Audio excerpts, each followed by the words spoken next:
Warning, denizens, there will be spoilers.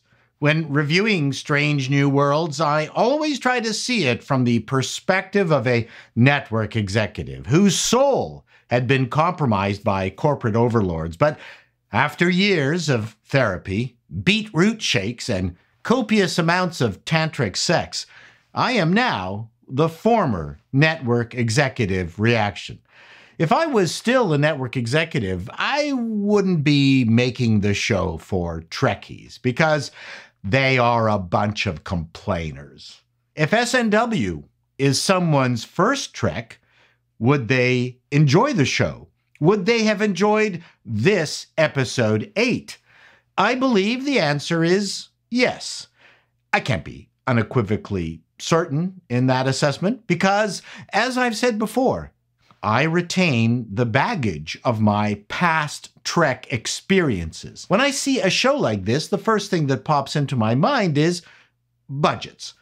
I can't impress upon you enough that many of the decisions you are seeing on the screen are dictated by the budget.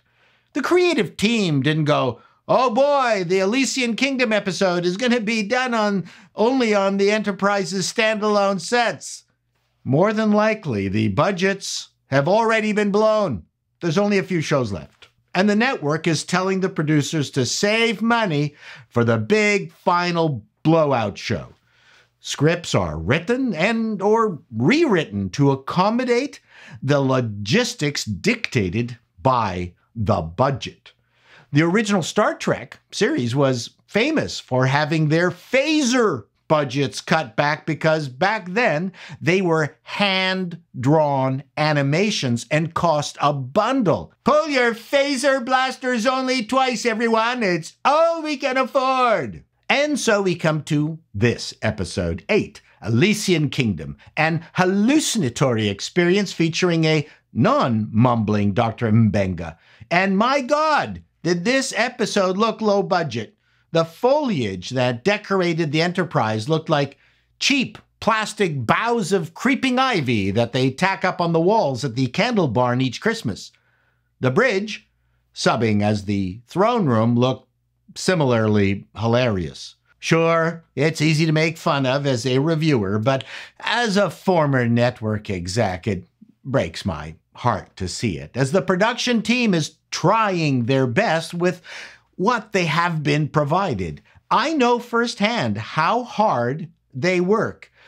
Even though I make these cruel jokes, I still feel their pain. Now back to the cruel jokes because that's what you came here for, right?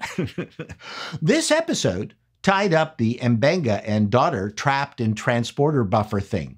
Even though SNW has been giving us fairly standalone episodes, there was no way a first-time viewer would understand what was going on in this show. You really needed to know the Mbenga daughter arc, and you needed to be familiar with the crew. There was a kind of QTNG quality to this show, and because this is new Trek, there was some gayness. And why shouldn't there be? It's the future. It's not like there won't be any gay people in the future. It's not like we haven't been bombarded with sly moments of hetero innuendo throughout the history of film and TV. You probably just didn't notice, you heteros. And many of those hetero innuendos would have, ironically, been delivered by closeted actors like Rock Hudson. Anyway, very briefly, the Enterprise is investigating a nebula gas thingy that turns out to be conscious and essentially befriends Mbenga's dying daughter, Rukia, while she's in the transporter's, frame buffer memory because she's just atoms or something, I don't know, and plunges the crew into a reenactment of Rukia's favorite fantasy story, costumes and all. Only Mbenga and Hemmer seem to have avoided the fantasy hijacking. Yes, it makes absolutely no sense. You're going to like it or hate it. In previous SNW reviews, I complained that its episodes weren't even as memorable as TOS's dumbest episodes? Well, SNW got the dumb part right, but not the memorable part. The good thing is that these kinds of shows let the actors break out of their Star Trek characters, stretch their acting legs, and ham things up. The three biggest culprits were Anson Mount, Christina Chong, and Cynthia Rose Gooding, whose usual gig is playing Uhura. I've always said that Uhura was my least favorite character, and so it was fun to see Cynthia chewing the scenery as the evil queen. She also looked gorgeous here, as opposed to the way they make her look like Velma from Scooby-Doo in the show. Anson played a sniveling courtier. His hair was also sniveling. Spock was the evil wizard. Ortegas was the high-pitched soldier.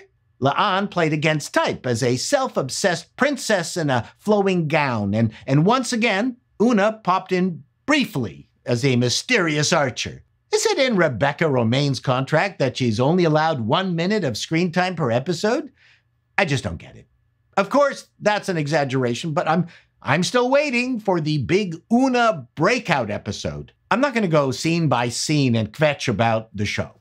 It was a silly romp with a polarizing ending that caused Mbenga to decide what was better for Rukia, to be converted into atomic particles to live in the sentient cloud, or near death with him as the exec in charge of production.